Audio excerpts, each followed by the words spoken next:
Welcome back to Factory Sealed. It is September 27th, 2015. My name's Eric Peterson. Joining me today, Mr. Daniel Curtis.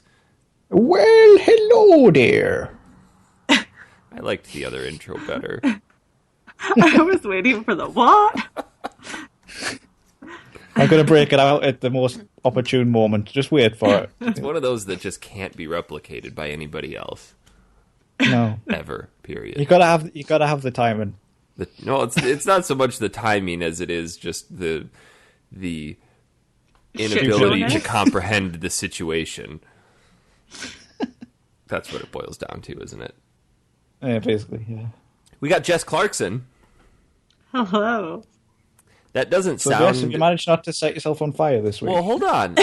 Jess and I had a conversation last night, and that hello did not sound very phone sex operator-ish.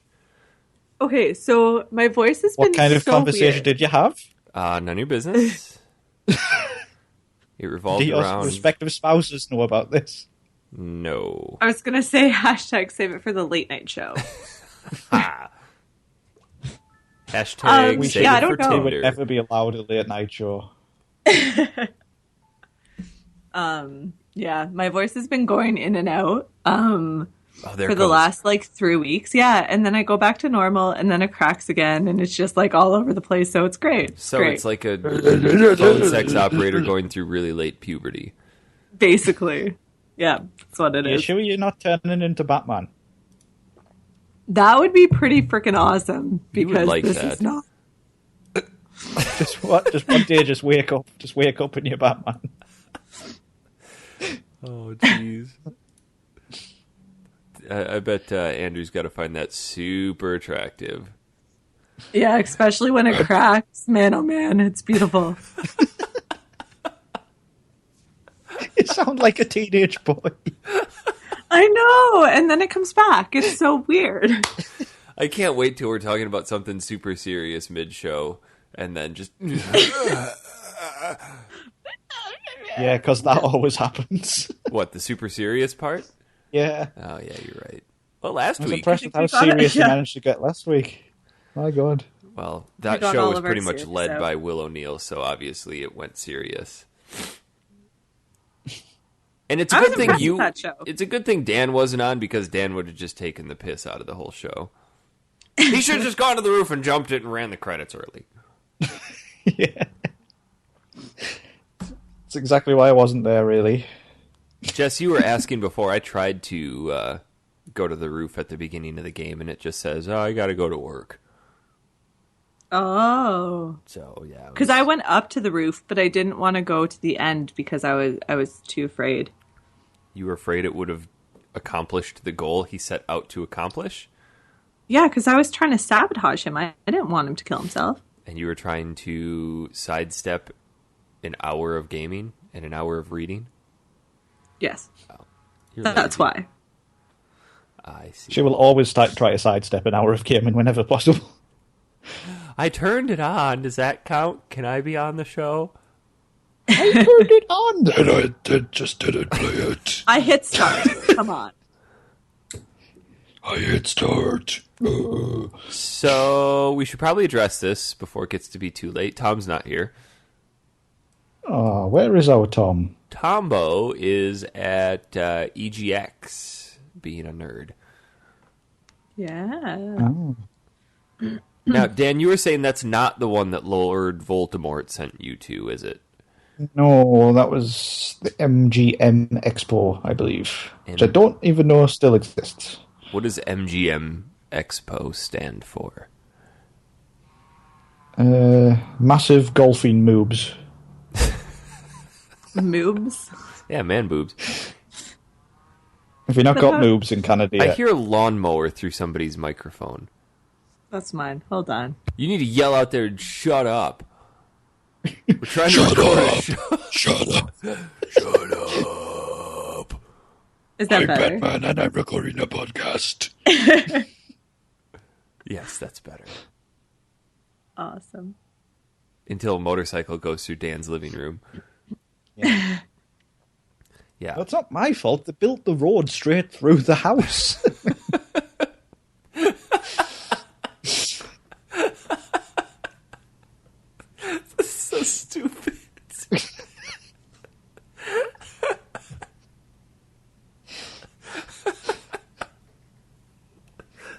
set him off again. I'm sorry. Are you good? I'm not. He's got tears. I just picture Dan sitting there trying to play games, just like, dodging around cars. Like, fucking stop it! Used to it now, Eric. It's fine. Hopefully, you got a discount on the rent. We did, yes. Good. The council just pays for it now because of the added inconvenience of having a road straight through the middle of the house. It's actually interesting when you have to go over to the kitchen because you have to go across. That conversation has gone on way longer than it should have. Yeah. Oh, dear. So, yes, Tombo is not here. He is... Did anybody understand what the hell he was talking about with his brother? His About brother went the to gaming talk thing? about SNES. So, apparently, I didn't understand his message. He gamified email, right? I don't understand. What does that even mean? So I think instead of having a regular email inbox, there might be different challenges to do within the email, or bonus points for checking your calendar or something like that. I don't know. I don't know. I know. I was I need to stop talking points for right checking now. your calendar. But how did that equate to him flying to Boston to talk about the NES controller? Because that's what businesses do. They're like, oh, a neat idea. Go tell everyone else and make us look really good. But he was talking about the controller, and he did something with email. So Tom's message says he pushes the boundaries of email design, and he made a company email look like World 1-1 or something to commemorate Iwata. So the company flew him out to Boston to tell everyone how he did it. World 1-1 of Mario. Yes. Oh, okay. That's what he means. Yeah, I understand cool. that. Okay, But how do you where are you struggling? What does it mean? He made an email, a company email look... He probably created so an instead- interactive email like Mario's Yeah. World 1. And it somehow ties in with a business. And then another business has went, oh my god, you are the tits. And then they've brought him over to Boston. And then he's talking about shit. Yeah, I'm actually not he's understanding how you don't understand this. Yeah, and then he's standing at the front and talking like Tom and going, oh yes, top hill, stiff upper lip. Pip, pip, This is the Jeeves, fetch my NES controller. What the hell is he wearing? Is he wearing a sweater vest? Oh no, he's wearing a zipper shirt with a polka dot shirt under it. His brother's a cool guy. We went out with him in Vegas. It was pretty fun. Oh, good. Oh, good. That's exactly how his brother seems like the more talented of the Reagan siblings. So yeah, we got the watered down Reagan. Yeah. Damn it, Tom. What does Tom do? I mean, he just sits and plays with websites, doesn't he? Plays. Basically. Yeah. Tom, you need to push the boundaries of something. Just find a boundary and push it. Doesn't matter what it is. Yeah. What if it's I just feel like he's never going to want to skip the show again. I've pushed the boundaries of roads through houses. What have you done, Tom? Oh, Jesus. You actually have a commute to your kitchen? Yes. I feel like it's Frogger within his house, too. Crossy Road, Jess. Get with the times. Sorry. I know. Sorry. Oh, that's great. That is good. Yeah. So Jess, it's taken a lot of energy for me to not pry about this because you sent me a message this morning asking if we could start later because this is Jess's message at 7:30 this morning. This did make me laugh. And it just... Random. I read the first part, I'm like, all right, yeah, we got to start late. Obviously, as per Jess, we're starting late. But the subsequent sentence, I had to stop cooking pancakes and just laugh because she says, can we start 15 minutes late? Andrew's truck burned down last night, and we are picking it up.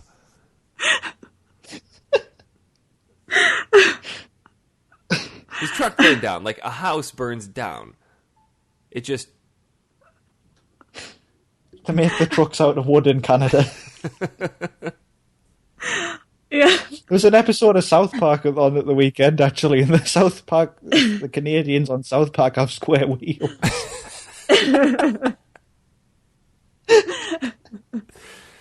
Explain. Okay. So, my friends and I like to do like themed like dinners together. Literally themed? We've done, Friends and I like to burn down trucks. yeah. No, so we've done like Poutine Fest, Wing Fest. We did Food Frenzy yesterday, so everyone brought a bunch of different food. And Andrew went to our friend's house early in the morning to smoke pulled pork. So that's what we were going to have for dinner. And we have the smoker that I sent you guys a picture of that looks like R2-D2, even though you don't think it doesn't close. It looks closer like, to a garbage can than R2-D2. That's what it's basically made out of like a hobo fire barrel. So you smoke pulled pork in a garbage can. Are you homeless? It sounds like something you do for a 8-ball of crack. I'm going to smoke some pulled pork in a garbage can. So to that's like sex the innuendo kind of joke. insane thing a homeless person would say. Yes, exactly. I would smoke 8 pulled pork when we were in a making garbage it, can. it had glycerin in it, and we had to burn it out. And Andrew was like burning it out. We put like a bunch of like skids and stuff in it, and I went in to have a shower. And I come out, and there's like water all over the patio. And I was like, hi, Andrew, did you have an accident? Yes, he frickin' did. He burnt his arm. We had to like go to a nurse's house and get it treated, and still has like scars on his arm. They don't have hospitals in Canada? No, he refused to go because he's a big frickin' baby. That makes him sound manlier. So I got, he's burnt himself, and then his truck burnt down. Yes. That is not a good day, Jess. No, this was like maybe like 3 months ago that happened. Oh. So last night we went to our friend's house. He brought the smoker up early, smoked meat during the day, turned everything off. We had dinner. There were a lot of people that were having a lot of drinks, and we were playing. I don't know if you guys have heard of ladder ball. I had never heard of it. Ladder ball? It's like, yeah, it's testicle toss. Yeah. So we were playing that, and Andrew was like, I think I'm going to go put the smoker away so we can just leave after. I was like, no. I'm like, let's just grab it tomorrow morning. Like, it's just going to be a lot easier. He's like, no. And then he disappears, and I was like, oh, I don't know what he's doing. I'm really excited about ladder ball. And we were playing it probably like half an hour later. Our one friend looks like in front of the house, like she could see it over the fence. She's like, oh, someone else is having a fire.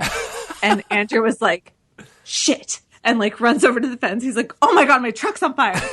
And like, I am just so amazed that so many drunk people could get together and put out a fire so fast. It was impressive. Like, someone grabbed a hose, and they were using a hose to stop the fire. We had fire extinguishers, but there was damage done. Did anybody throw the ladder ball thing at the fire? Because that would have been icing on the cake for drunk people. That would have been pretty good. It'll put it out, I swear. No, so the bed of his truck, like behind the driver's seat, is melted, like down to the frame. Oh, shit. And the behind the driver's seat on the inside, like the plastic has melted down too, so it's just like so bad. The window, like the back window, shattered and like fell out because all the plastic around it had melted.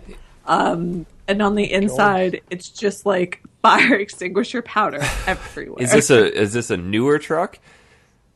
No, it's like a 2004. Oh, okay. And Andrew's notorious for like buying and selling vehicles really quickly. So the joke was that he's probably going to get more money out of it than he bought it for. Even though there's fire damage. So, yeah. That's pretty sweet. Yeah, so we went right off. No, it still runs. Hilariously. just half melted truck. Yeah. But yeah, the square wheels. Just like part it out or something like that. That's funny. Yeah. Way to go, Andrew. Yep. But the kicker, give him out kicker. congratulations.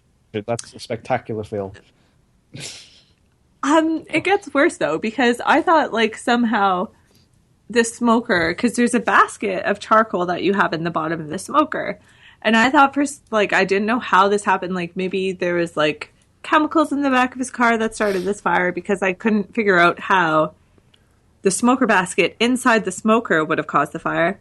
No, Andrew decided to take the smoker basket out, put it on his truck bed beside the smoker, and that's how the fire started. Because he didn't hose down the charcoal. No. Yeah. Smart guy. He's really smart. That's something he will never live down. No. Not so much. So, yeah, that was our night. So you had to go pick up a flaming truck this morning. Yeah. Did it? And, like, thank God, like, it could have gone so much worse. We could have driven it home and, like, it caught on fire on the way home. That would have been awesome. I would have actually preferred that. The fire was, like, right above his gas tank, too, and I was like, oh, my God. There are so many vehicles around. Like, it was just, like, we owe our Grand friends. Theft Auto. Yeah, basically. Like, it could have been a little crazy. That would have been sweet. There was, speaking of flaming vehicles, I worked for the county health department during the summer a few years back in college, and one of my first trips, we were going up north in Wisconsin, and we pulled off into this neighborhood to eat lunch, and there was this old hippie dude working on his Volkswagen Bug van, where the engine was in the back of it, and just he dropped his tools and he started screaming, and then this explosion of flame came out the back of it. So he runs around to the side of the house and gets a hose, which actually for some odd reason made the fire larger. I don't know if his hose was hooked up to a kerosene tank or what, but before you know it, there's 6 or 7 fire trucks with just flames spewing out of absolutely every window in this Volkswagen van. It's just one of the coolest things I've ever watched. God. So we sat and ate our sandwiches and watched a hippie lose his most prized possession. That's so sad. It was. Did you shout abuse as well? No. Oh, it's a missed opportunity. I figured he's already got enough problem. Yeah, he probably would have killed you, to be fair. So, good to hear that he made it home, or that nobody died. No It's one also died. good to hear that you haven't died, Jess. Well done. Yeah. Thanks. Jess was Yeah, the response. like, we could not stop laughing, Hey. though. Like, it was so funny that this happened. Like, at almost 30. Like, really? That's the time in the life that we set a fucking truck on fire at a barbecue. Like, Tom Oh, just sent man. me a message. Well, you got to laugh about these things, otherwise you'd just cry. So, exactly. you know. But Batman doesn't cry, so you're doing well. No. You sounded less like Batman there when you tried to sound like Batman. No. No. So, Tom just sent you a message. Tom just sent me a message. He sent me a picture of people playing retro games on really small CRT TVs. He's like, ooh, retro. And it's a PlayStation and an N64. So, but, I mean, these TVs are like maybe 14 inches big. Can you remember when like people would have that in the front room? Yeah. That was the worst. How did we see anything? I remember being in high school and saving up like $400 to buy my first TV, and it was a 27-inch CRT, and I thought I had the largest TV on the planet, and the thing weighed a metric ton. Yeah, they did. They had the really huge backs, didn't they? Yeah. Yeah. You still get the best picture quality for retro games on a CRT, though. 'Cause Oh, well. if you hook them up to a flat panel, they look like poop because of all the internal scaling. Oh, get you with your knowledge. Knowledge. That's why I sell this shit. Yes. Yeah. So let's talk about some games, people. This week. Finally, This week. Oh, boy, this week. this week. Do we want to get the random game generator game out of the way? Because I feel like I'm going to be the only one who's played it. I Yeah, think you're let's right. do that. Yeah.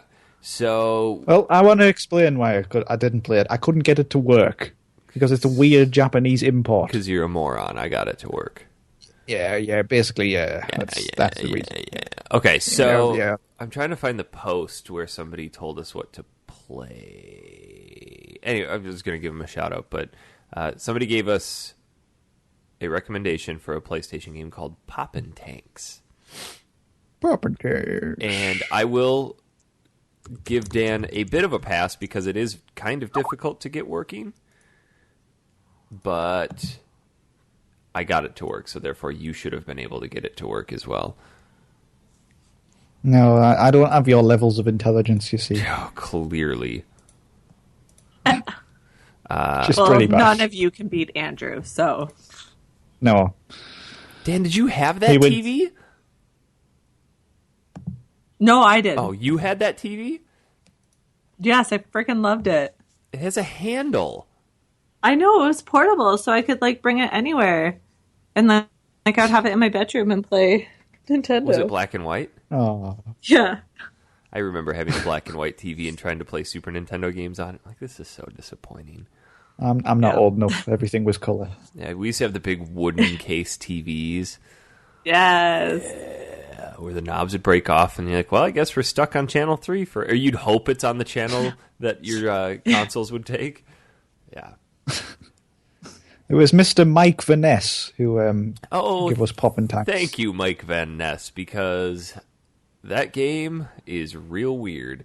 The only way I can actually describe it without having any knowledge of the game at all, it was going strictly off of what little English was in the game and then my interpretation of it. There was quite a heavy bit of text, but obviously it's in Japanese and I'm not even going to take the time to decipher that.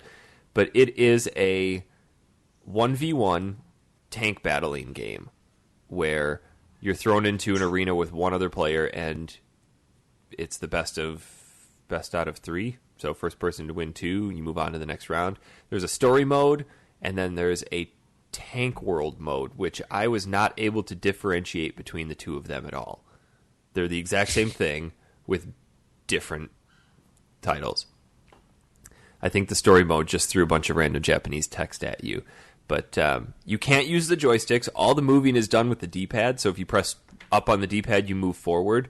But the camera will always stay locked on the enemy. So it gets really kind of... Remember how you have to move around in the Resident Evil games where you lose kind of your perspective because forward is always forward for the character and not up on the screen? It's kind of that same concept, but you have 3 attacks. You have just your basic missile, which uses ammunition that has to recharge over time. You've got a machine gun, and then you got 2 special attacks that are pretty much insta-kills, but impossible to hit. So that's Poppin' Tanks. Sounds pretty shitty. It's very, very, very difficult. I probably... Well, it being in Japanese won't help much. I feel like it's a game that you could play and enjoy without having the text or anything. The opening cutscene is interesting because it serves absolutely no purpose whatsoever to expand upon any concept of the game itself. Have you guys ever played a game in Japanese before it's out over here? No. I think I did it for one of the Pokemons, so I had no idea what was happening, but because it's Pokemon, I could understand it. I thought about doing it with Type O at one point, but then they were going to do the HD remake. Did you actually finish that? No. I'm probably about 15 hours into it. I bought that game solely for the Final Fantasy 15 demo. Yeah, like most people. Yeah, and then I actually ended up liking the game a little bit, so it wasn't a total loss.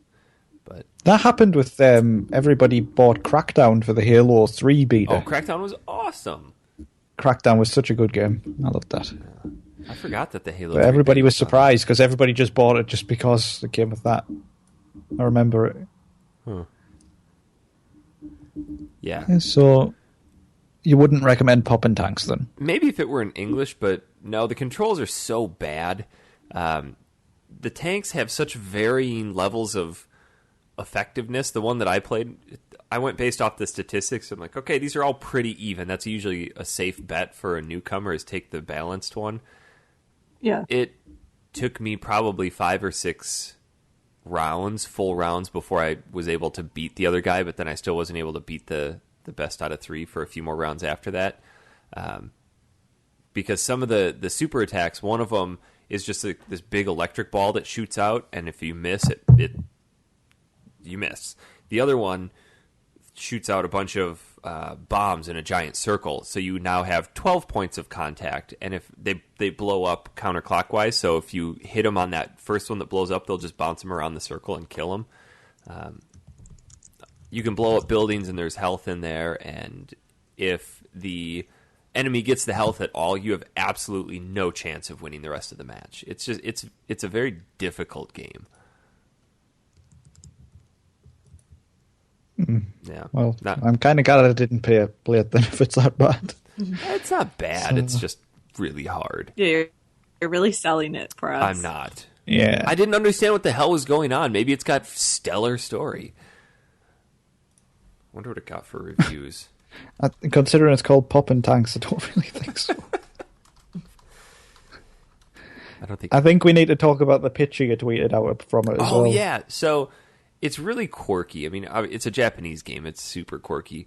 But I went to... This was in Tank World mode. So you put in your name, you choose your tank, which I had no idea what I was doing. And then this big ticket pops up, and it goes something like... I want to see the actual picture. What does it say?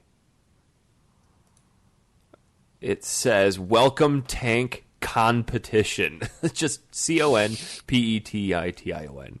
Like, oh, so close. And then the rest of it's in Japanese.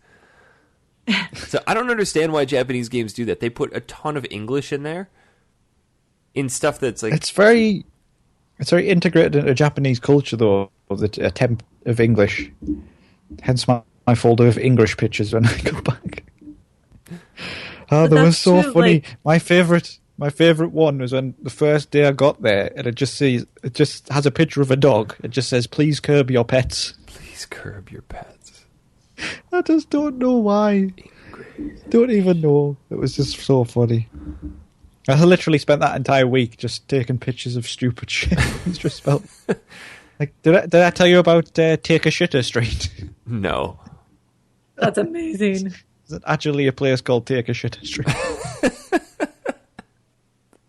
Take a shit. And I've got a map of Take a Shitter Street. I want to go to Japan so bad. You'd need to. It was just crazy. We should just go on a holiday and just go to Akihabara for the week and move into the arcades. It'd just be hilarious. Oh, that would be fun. Maybe next year when I'm making the big bucks. Yeah. Baller. Yeah. So that's Poppin' Tanks. Jess last week recommended that we play Star Wars Podcast Racer, but since that game doesn't exist... Yes. Star Wars Podcast Racer. I don't know why I couldn't stop saying it. Like, it was so weird. To be honest, when I went to search for it, I typed in Podcast Racer. Right? Oh, God. Yeah. I actually tried to find the real cart for this. I went to probably 3 or 4 different retro stores in the area, but I wasn't able to track it down. So, Jess, since you recommended it, I'm going to let you take the lead on this one. So I had the cartridge, but it's basically just like any other racing game, except you're pod racing, which is kind of fun. Weirdly, like it's for episode 1 of Star Wars, but you can be Anakin, and then who was the guy that like owned Anakin? Watto. I can't remember. Was he a playable character in the game? I don't think Watto was. Because you could go to his store and upgrade your parts. But his voice was used as like one of the You're probably thinking of sound effects. Sebulba. No, it was Watto's voice. When you like hit something, it would be, I guess, the same voice actor just did that. So it was confusing. Maybe Watto's pissed off because now he's got to pay to repair the ship.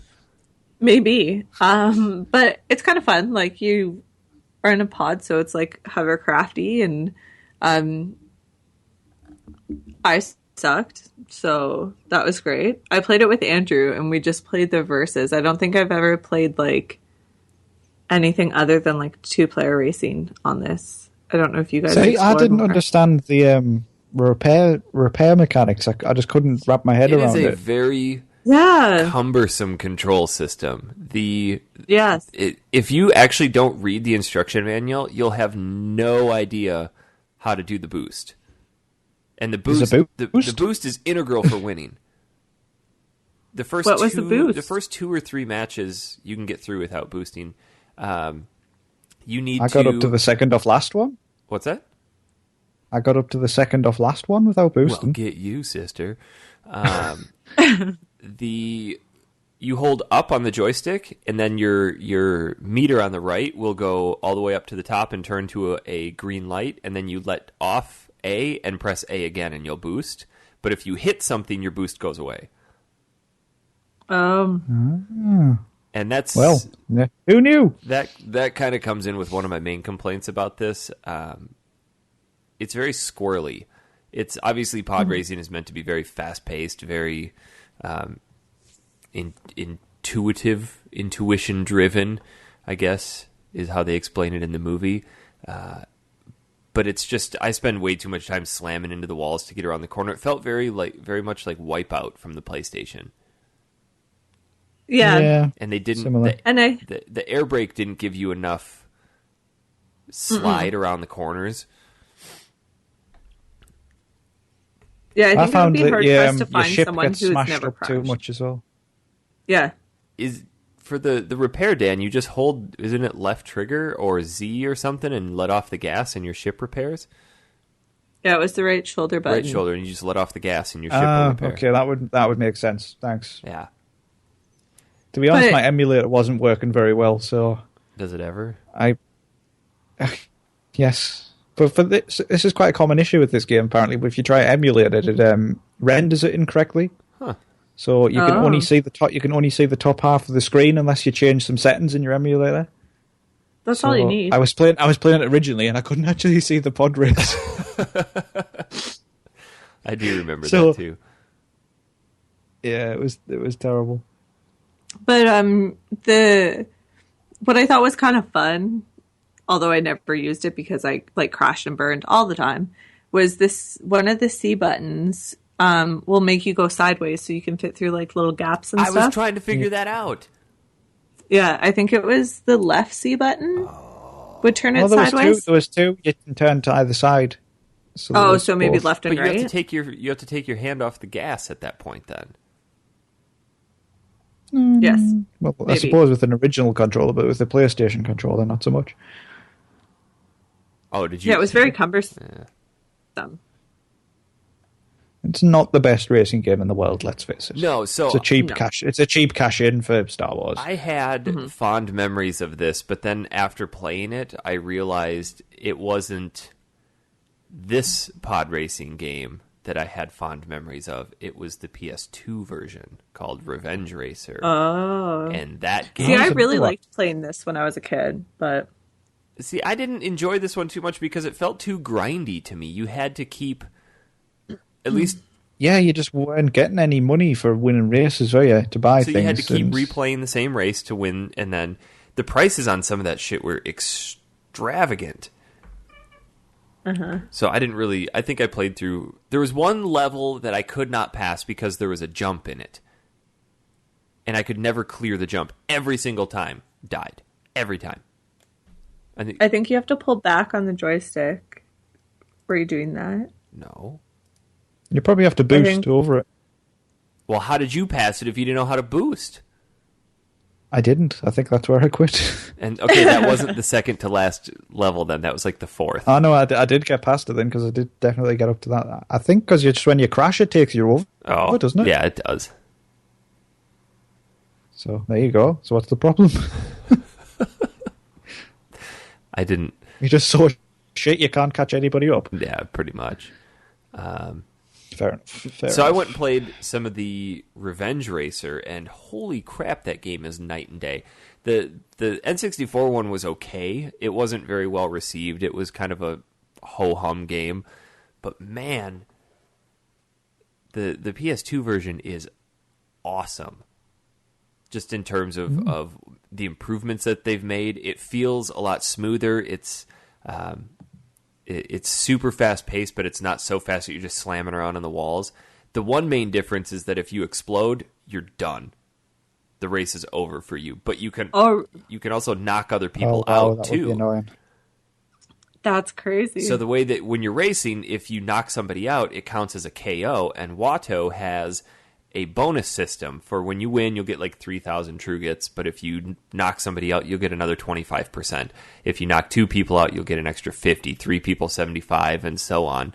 So it's kind of in your best interest to try to take people out, not only because it helps you win, but it also helps you get more money. But on the downside to that, by doing that, you injure yourself. So this entire game becomes a really, really delicate balance of repairing versus boosting, because boosting increases the temperature of the pod, which in turn decreases the longevity of your engines. So if you're trying to boost into somebody, not only does hitting them cause damage to your engines, but the boost also causes damage to it, and then you need to hold R2 to slow down and repair, and it's pretty tense. I really enjoyed this one. I think I got up to the last cup, and I'm like two or three races from the end, but the whole circuit only takes 2 hours. It's really cool. A lot of really cool worlds on that one. That sounds like what the first one should have had, really.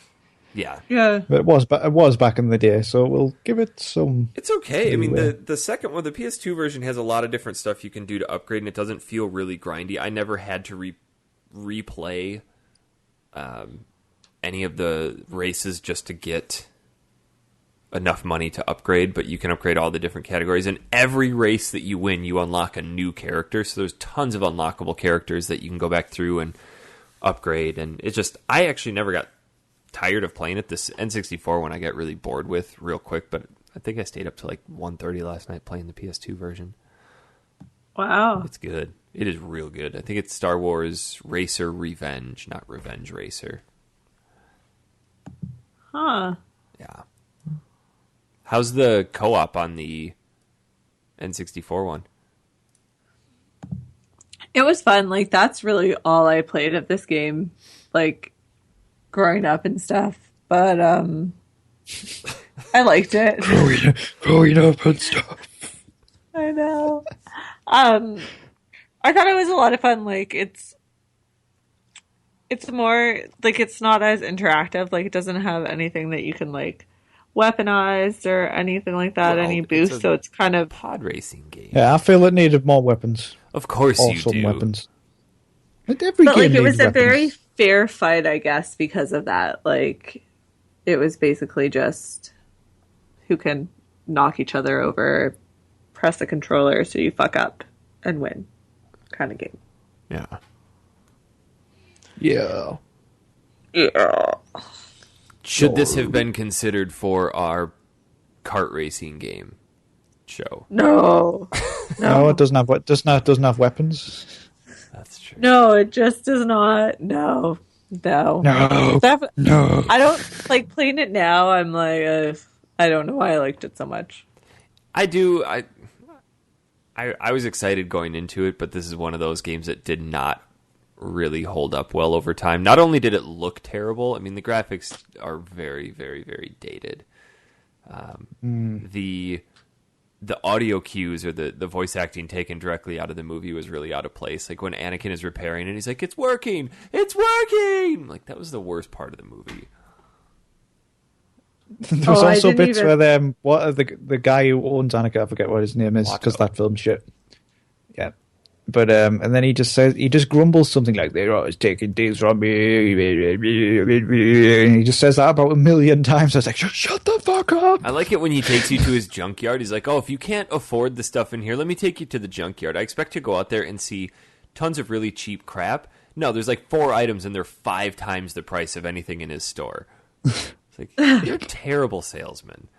he is an asshole. Like, he is a kind of bad person. So, I feel like not very surprising. that first movie gets kind of a bad rap. It wasn't that terrible. Yes, it I was. loved the first 3 movies. Like, I don't know why. I They're thought they were really well done. They could have done without Jar Jar Binks. And then the guy who played Yes. Anakin in the third movie was a complete idiot. Just super whiny. Hayden Christensen. Shut up! Like, up. I had the biggest crush on him. Like, I think that's why I like. All right, the and movie now so the much reason was why Jess because likes that film. Hayden comes out. Christensen. Have you read any I of... hate the prequel Star Wars films. Have you They read are any shit. of the interviews that the kid who played Anakin in the first movie has done since that movie? Doesn't he hate that he was that kid? It ruined acting for him because he just got teased incessantly. Which is strange That's It's because... the same with Macaulay Culkin, isn't it, of Home Alone? Like, he's just a crazy druggie nowadays. I don't think that had anything to do with the movies. I think that was just a product of being a child star that fizzled out. Mm-hmm. But this one, usually, I think everybody in that movie was expecting, okay, we're going to be part of Star Wars. We're going to be idolized for this. And he went into that expecting that, and it didn't happen that way because the movies were such hot turds. And I think, like, a lot of it has to do with the directing and the script, because if you're given, like, shitty lines, there's not a huge amount that you can do with it. Yeah. Like, on top of being a child at that point. That's my biggest beef with them, because just the way Anakin turns into Darth Vader is just so bloody stupid. It's just could have been done so much better. I just I didn't feel like it's just the third movie at all. The first one was great. I will argue with that. The first movie was great. Second one started to suck. tried. Third one really bad. Tried.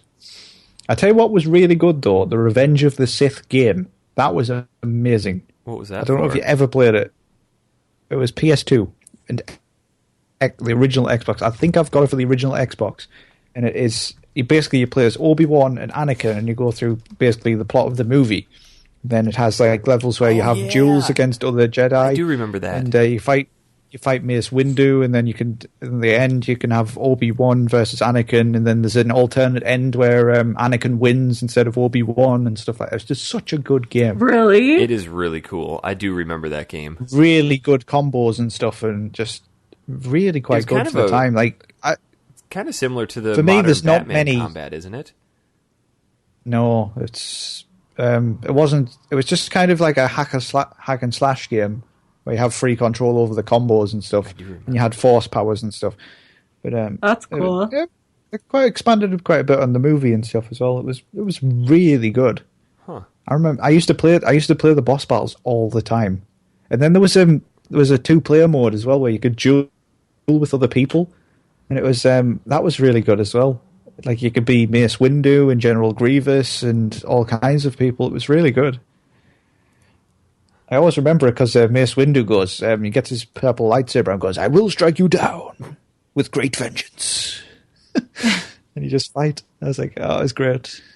I'm gonna have to find that. Correct me if I'm wrong, but regarding Mace Windu's purple lightsaber, wasn't that a request on the behalf of Samuel L. Jackson? I think so. Because there weren't purple lightsabers, but he said, if I do this, I want a purple lightsaber. Yeah, I think so. Alright, okay, whatever. Just roll with it. Those old PS2 He's such a Star badass, Wars though. games were awesome. Yeah, it's a shame, like Star Wars with lightsabers and stuff. You'd think it would have so many good games, like based around being a Jedi, but it doesn't. I don't think. I didn't really get on board with the Force Unleashed games. I liked them, but the second one was just a soulless cash-in from the first. It was just so short. Huh. It was just. I think what they should have done. I really like the combat of the Force Unleashed, but I would honestly get behind if they made a new Knights of the Old Republic and used the combat from the Force Unleashed. The Knights of the Republic games were so good. Yes, they were. Those are games that should honestly be given a little bit more of a HD treatment. I think they just re-released the first one. What? I don't think it was. I think it wasn't necessarily upscaled, but Re-released it something for what? I remember. Are you sure you're not thinking just about the Old re-released it in Republic for general. PC? No, That- Knights of the Old Republic, the first one. I'm sure they redid it for PC or something. That game was such a good time. I only had the second one, but I love the See, second I one. have the second one. I don't think I've ever played it or much of it. The first one I've Oh, it's dumped so so good. many hours into. Just the whole upgrading your I had so many. players and I had so many different characters and stuff. Like one of my characters had a silver lightsaber. That was pretty cool. Jess, did you ever play those ones? No. I played around with Unleashed, but no. Dan, what the hell are you clicking on? Because it's making your microphone thump. That wasn't me. Or is that you, Jess? I was clicking. Oh, sorry, Dan. Not It's anymore. all right, Eric. Don't worry about it. I was looking at the burned fire truck. You have The pictures? burned truck. Yeah, Andrew just posted one on Facebook. Send it. Send it. Send it. What other Star Wars? Oh, no. What was I going to say? I don't remember. I remember playing the Phantom Menace game. That was pretty bad. Can't think of any others. New Battlefront coming out next month. I'm pretty excited about that.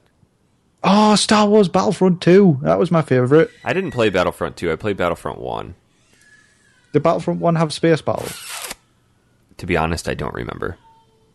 Oh, they were so cool. You could get in X-Wings and stuff, and you could fly around in space, and then you could dock into a spaceship, go inside, and try and blow it up from within. It was just so good. I'm hoping they keep a lot of those same elements for this new one upcoming. Well, they won't, because it doesn't have space battles. So. It really doesn't? No. That sucks. Yep. What they should have done is have space battles going on while the simultaneously battles going on down on the planet. Which would have been quite a technical powerhouse, I'm sure, but would have been awesome. Even if they could have just done it where you can't go between the two, but those two matches are tied together. Where that would. If you, how good would that have been? It would been? have been awesome. Where the people up in space, you could dock with the ship and then blow up this destroyer that had an influence on. Say it's a shield generator or something like that. Then it would affect down on the planet, and that would just have been so good. DICE, get on that. Well, I think they're really trying to differentiate this game from Battlefield, because I think a lot of people are looking at this going, it's just going to be Battlefield with Star Wars skins. And DICE is going, no, it's not. So they're removing some of the really fantastic elements of Battlefield to make sure they differentiate it. I really hope they keep a lot of the same weapons elements and unlockables and upgrades and customizations that they did with Battlefield. But then I hope they keep all the vehicles.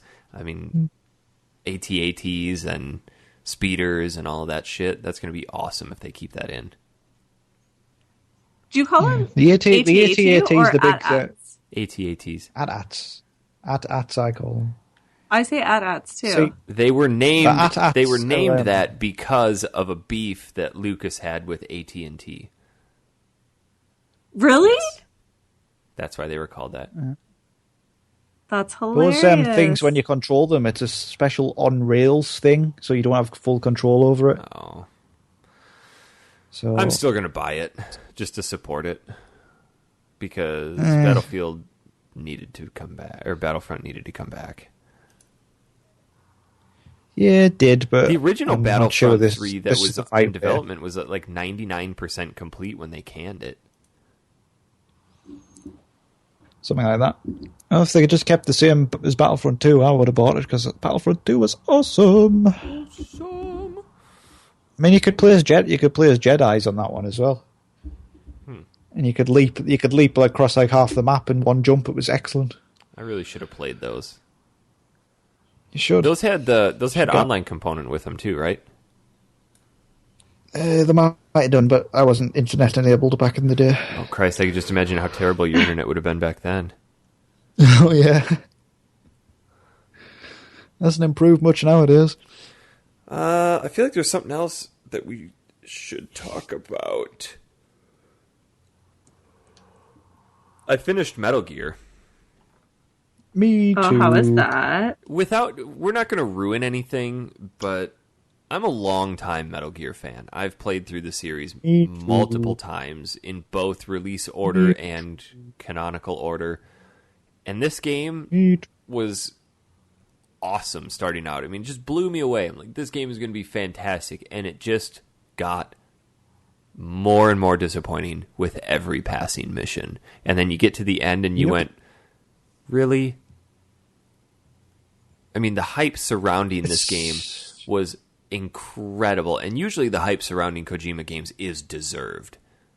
And this game, it's like... It's not a bad game, no, though, Eric. it's Let's not. face it. It's not bad. But the problem is, it's divided into these two chapters. Chapter 1, pretty much flawless. But Chapter 2 is unfinished and just a grind to get through, to be quite honest. There are, I would say, maybe 7 actual... It's definitely less than 10 actual story-based, story-advancing missions in Chapter 2. Yet Chapter 2 has a total of like 25 missions, most of which you're just repeating the same shit you did in the first chapter, including all the story elements, including all the cutscenes, but with new parameters. And they're just... It was unnecessary filler. That if I wanted this, it would have been awesome to have all like the subsistence elements to it as an unlockable for those missions after you beat that mission. It's like, hey, if you want to go back and get more GMP, try playing it on subsistence mode. Don't make me go back and play some of the most difficult missions now harder. I already hated fighting the skulls as it was. Don't make me fight the skulls with them being nearly invincible and me having one hit till death. I don't want to do that. I took one look at that mission and just went, no. Sorry, not doing that. It's just I struggled so much the first time. So which one are you talking about? And the one about the when you have Code Talker and I ended up beating it in the airport. No, the extreme version. Yeah. Well done. Yeah. It's impressive. Well, I didn't know that those were optional. I was just going through all the story missions again, and then Mission 46 popped up, which is, supposedly is a hidden mission, and that is the true encompassing ending of the game. The credits roll obviously after Chapter 1, but the credits will roll after Chapter 45 as well, or after Episode 45. But that's not really the true ending of the game. Mission 46 is the true end, and there's a huge twist that apparently if you're paying attention you can pick up in the very opening cutscene of the game, but spoilers. I didn't really pick it up, and I got to the end and finally figured it out, and I went, I don't know how I feel about that. I thought it was terrible. Yeah. There is, it's with the collector's edition of the game, it comes with a special bonus DVD, which includes a lengthy cutscene and information about Chapter 3 of this game, which was cut due to time constraints. In Chapter 3, it wraps up quite a lot of what hasn't been wrapped up. But Chapter 3 doesn't exist. Chapter 3 doesn't exist. So the end of the game, basically you get to the end, and then it'll give you a long list of things that happen in the timeline going forward in text form, which is just a slap in the face. Yep. Because this game was originally billed as how Big Boss turns to villainy by the time it gets to Metal Gear, the original Metal Gears, which it's kind of alluded to, but the descent isn't shown at all. No. Not even remotely shown. There's one section which might kind of show he's going that way, but it's so just out of the blue and then undeveloped afterwards that it just ultimately is pointless. Jess, are you a big Metal Gear fan? I've only dabbled with what we've played on the show. Yeah. I thought it was a lot of fun, but I'm not super involved in the story. In this game, the story does not. It only exists if you look for it, and oh, really? You get bits and pieces of it here and there, but 90% of the story is given to you through audio tapes. So you'll go and do a mission that you're like, okay, this is really cool. Why am I doing this? And then at the end of the mission, they'll say, hey, check your audio tape for information on this, and then you have to listen to like 7 2-minute audio tapes. That's kind of disappointing. It's very disappointing. It really is in a game that's based around storytelling. That's one of the best things that I enjoyed about the previous games. Obviously, yeah, it's a little, it's an off-putting mechanic, but I kind of enjoyed the aspect of like, okay, I just went through this really intense mission. Now I want a 20-minute plot dump because the plot was awesome and the way it was presented was really cool. I didn't mind the 45-minute cutscene in Metal Gear Solid 4. I didn't mind it because it was cool. And Snake was talking. No, I love that. I actually felt like it was emotional. It was involving. Whereas Metal Gear Solid 5 is just kind of, right, go to this base, do stuff. Keith Sutherland isn't going to talk because he's expensive. Well, we could go into why I'm okay with, first of all, the voice change and why he doesn't talk as much, but that would absolutely destroy the twist of the game. Yes. So we won't do that. Yeah. And I'm not going to ruin that because this is one of the biggest games of arguably this generation so far. And I'm not going to ruin that. We'll ruin it next year. It's good. I don't see where I occasionally get the inkling to want to go back and play through the other Metal Gears. I've probably played through the first Metal Gear 10 plus times. This one I don't think I'll ever play through again. Really? I think I'll go back to it at some point. Don't. Maybe. Well, I'm still actually playing it now because there's a lot more stuff to unlock. I'm still only 50% done. The problem is right there. It's too big. This is a great game, but it's a terrible Metal Gear game. I love the stealth. I love the espionage. I love the concept of the game itself. It's a cool open world game. But if you wanted to just go back and experience the story, there's too much other fluff that you have to get through to get to that story. Yes. So I feel like I said to you the other day, Eric, I feel like Kojima because of the whole thing with that word I can't say. Konami. That's the one. And the thing with them where they're falling out and stuff, I don't feel like it's gotten properly finished to his vision I think in the end. I think if that whole thing wouldn't have happened, this game wouldn't be in our hands right now. It probably would have still been another year. Yep. But I wouldn't be annoyed with that because I would like that final mission where it wraps up a lot of the plot. And the unfortunate thing is that I don't think there's any hope for that coming out as a DLC because of the falling out. I think this is it. This is what we're getting. Yeah. It's a shame because this could have been the game that really bridges the gap between everything we know about Big Boss and Snake's story, but it isn't. There's still that gap. Yeah. Because there's a lot of... That's a super complex storyline too. Well, in this game, that the game ends with you playing through the first mission again, but it tacks on a 20-second addition to the end of the mission that explains the whole game right then and there. And that's where I had the same reaction as you, Dan. I'm like, fuck this.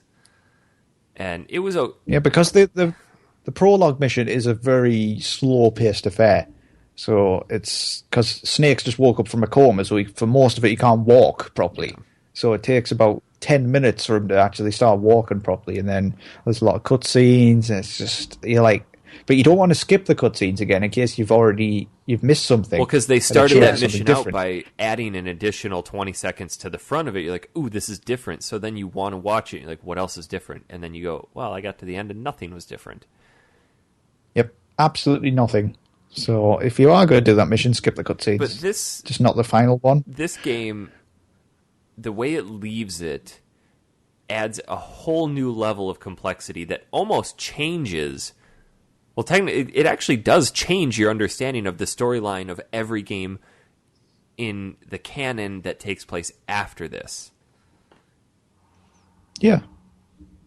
It's so hard to be vague about this. Yeah. Because where is this on the timeline? This is second game. After Metal Gear Solid 3.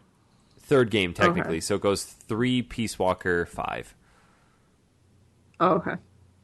And then the others are about Solid Snake. Then it would go to Metal Gear 1, Metal Gear 2, then Metal Gear Solid 1, Gear 4. Metal Gear Solid 2, Oh, yes. Metal Gear Solid 4. Don't forget about those MSX/NES ones. Yes, of 'Cause course. that's you playing as Big Boss in Zanzibar Land. No, you fight against Big Boss, don't you? Yes, sorry. That's Solid right. Snake. You're playing as Solid Snake against Big Boss in Zanzibar Land. So much I could talk about with this, but I can't say. So We'll spoil it for you at the end, Jess, if you would like. Let's stop. Okay. But no, I'm still enjoying it. I'm still going through and unlocking things. I'll play through the rest of the side ops just because they're interesting. But Have you got the rocket hand yet? I just developed it. Oh, it's so funny. Basically, Jesse, because he has a prosthetic limb on his arm, and you can shoot it off like a missile and knock people out with it. It's just hilarious. Really? There's one that you can get where it's so funny. it's a remote control, and you can send it off, and it attacks people on its own. That's hilarious. That's what that is. No, there's a different one.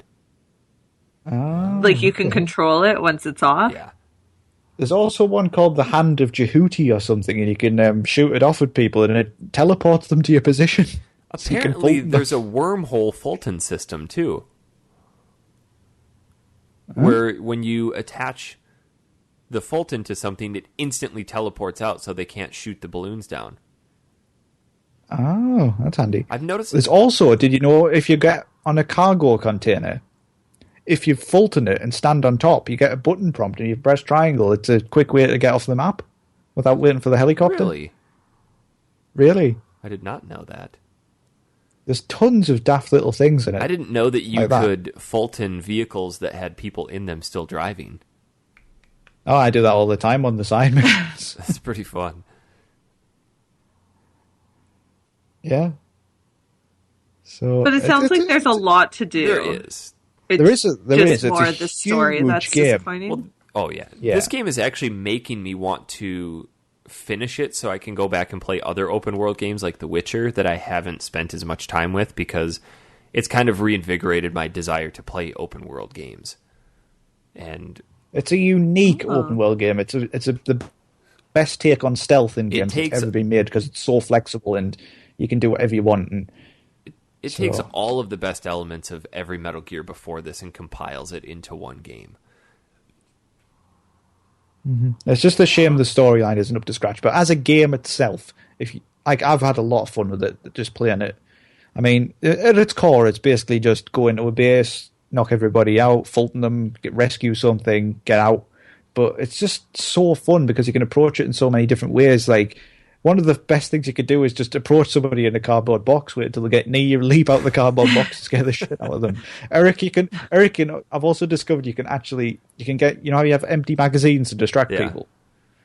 So when you jump out of the box, it activates reflex mode, which is where it looks like it's a high-speed camera and it slows down. Yeah. So you can get off a headshot or something. But if you throw a magazine and hit them in the head, it actually stuns them. No way. Yeah, really. Have you found out what you can do with those posters yet? Because I have not. Later on, you can develop them on your cardboard box, and you can put anime girls on them and stuff, Jesus. and pictures of the models. And then when the guards see them, they'll actually react. And but there's so many daft things, like you know, in the Africa area, there's little pools of water and stuff. If you knock a guard out and throw him face down in there, if you leave him long enough, he will drown. That's fun. Yeah.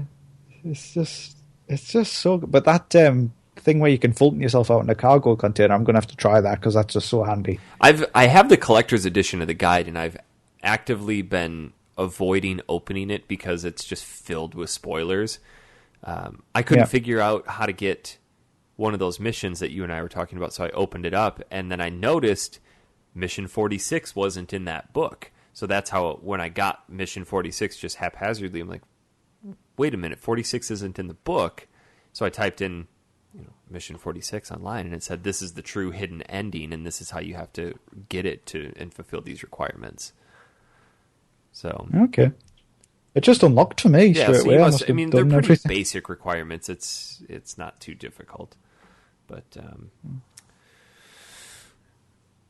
anybody play anything else? Yes, that has met that. I've been dabbling with Crisis Core a bit more. Christ, you're still not done with that?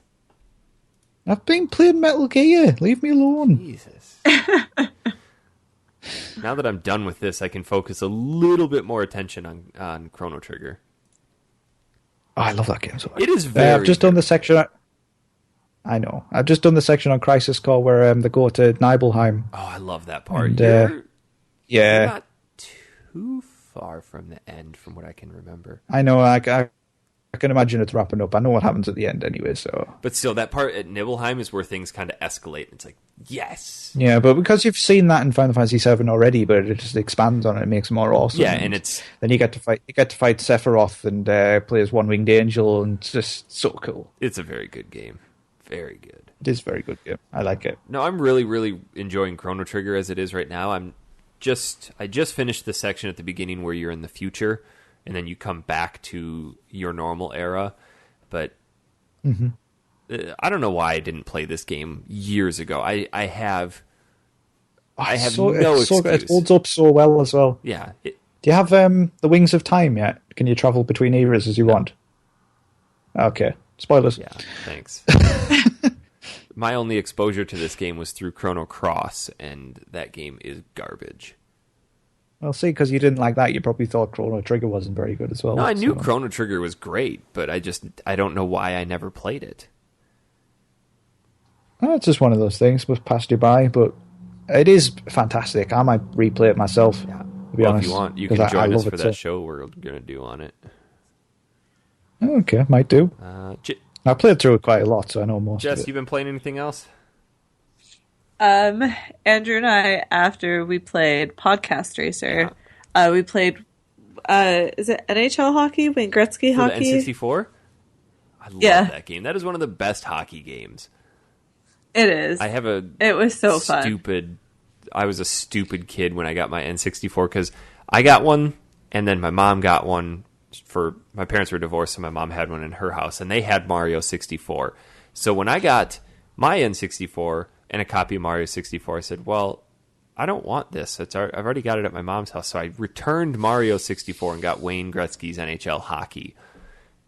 Well, it wasn't the best decision of my life. It was still pretty cool. That game was a ton of fun. It is, I just love, spoken like a true Canadian, the fighting mechanics of it. So good. It is just so fun to beat the shit out of each other. Oh, I love it. I think sports games are much better when they're stupid. I wish that they would create Mortal Kombat sports games. Like Mortal Kombat Golf. How awesome would that be? With the characters or actual, somehow integrate fighting aspects? Yeah, did you guys ever play Outlaw Golf for the Xbox? No. I don't think so. That game was awesome. You had a rage meter, and if your rage meter was full, your shots were really bad. So when you hit bad shots, your rage meter increased, and therefore you would hit worse shots. You'd have lower accuracy, lower distance, lower control. So if you wanted to lower your rage meter, you had to beat your caddy. Oh my god. It was so much fun. Oh, that game was great. Go a caddy. That is crazy. I gotta look up a picture of that. I just remember sitting around with all my buddies playing that game and just laughing our asses off at Outlaw Golf. And they made a sequel to it. But I just figured it'd be so cool if you had Mortal Kombat Golf, where if you're in a face-off and it's down to the final hole, it goes into a fight and you can murder each other with different golf clubs. It was yeah, there's add a little Happy Gilmore aspect into it. Yeah,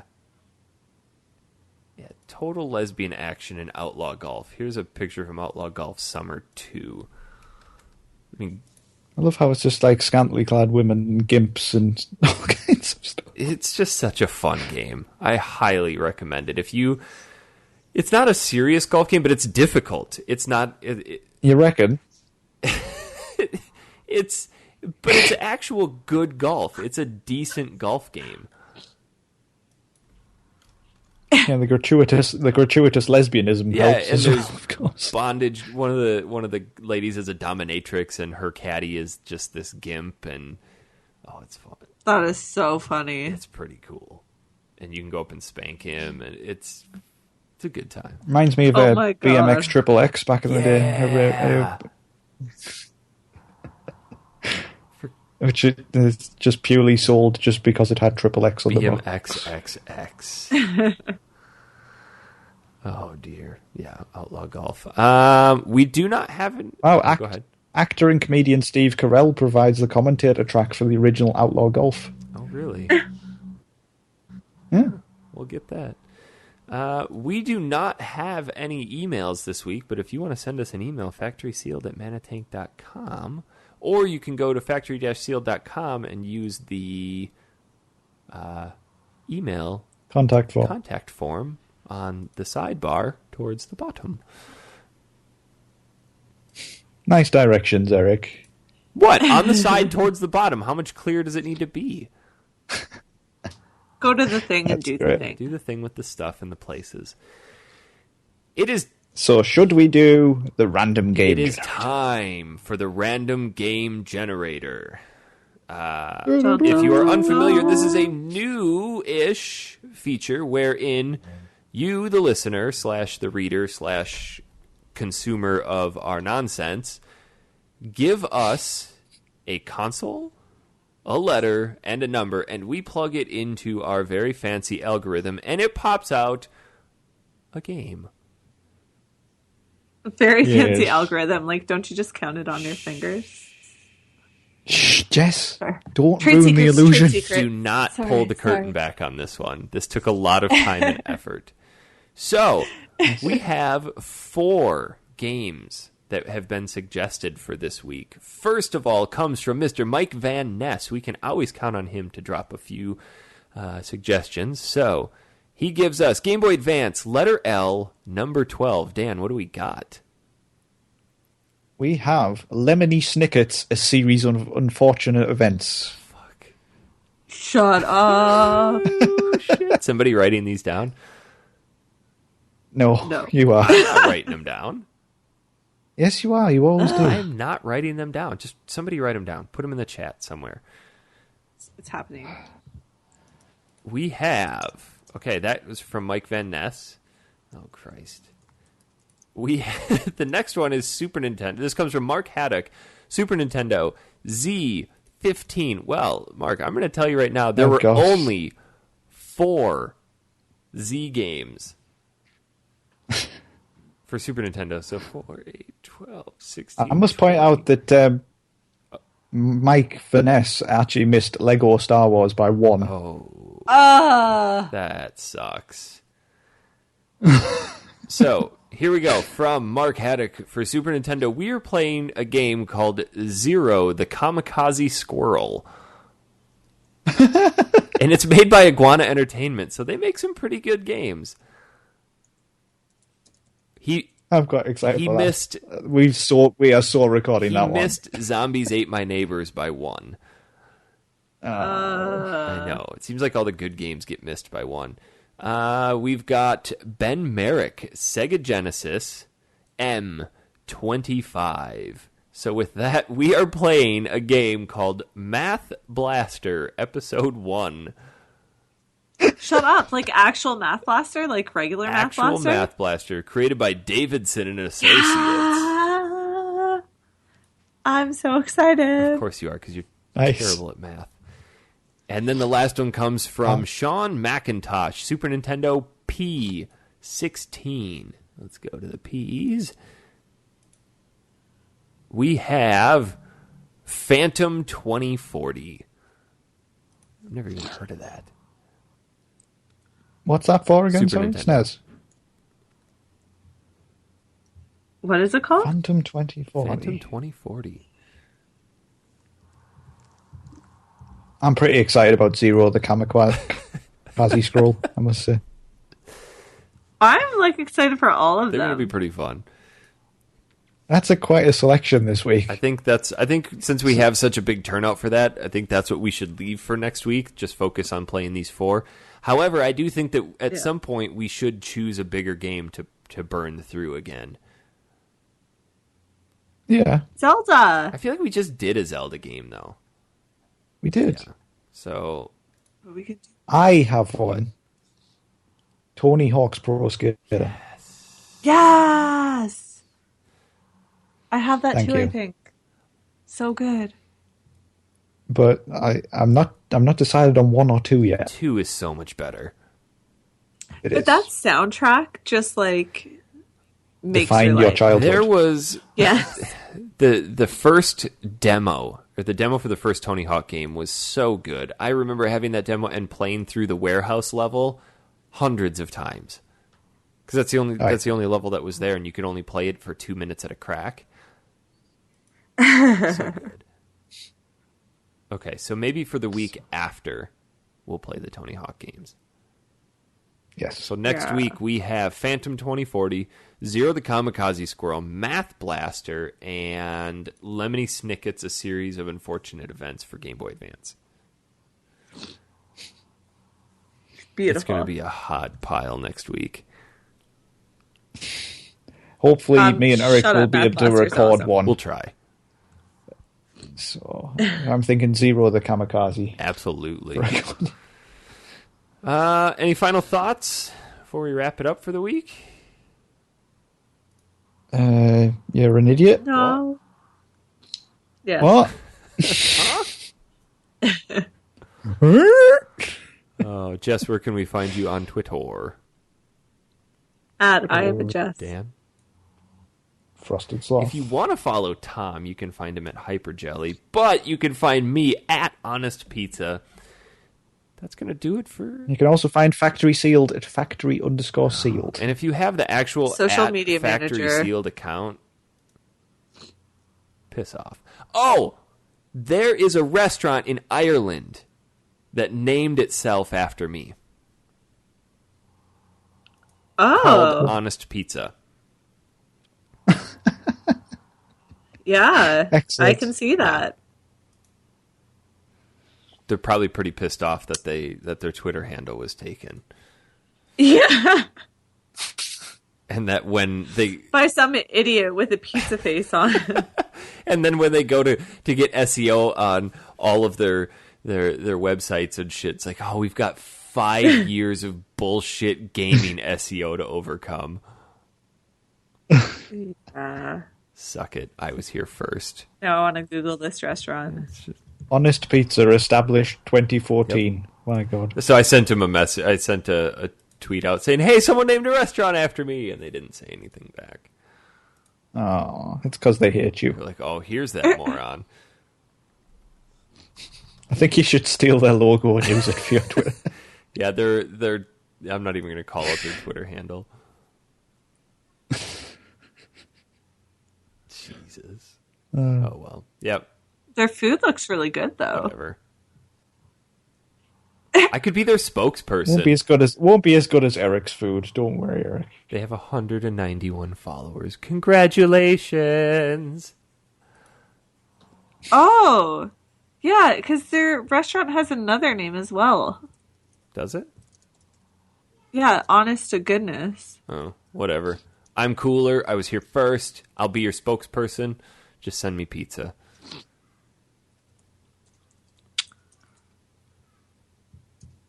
Yep. All right, that's going to do it for this week. We'll see you back here next week. Hopefully, Tom is back. And Jess, please try not to light any more vehicles on fire. I know. Just sorry. It's fine. All right, we'll see y'all next week.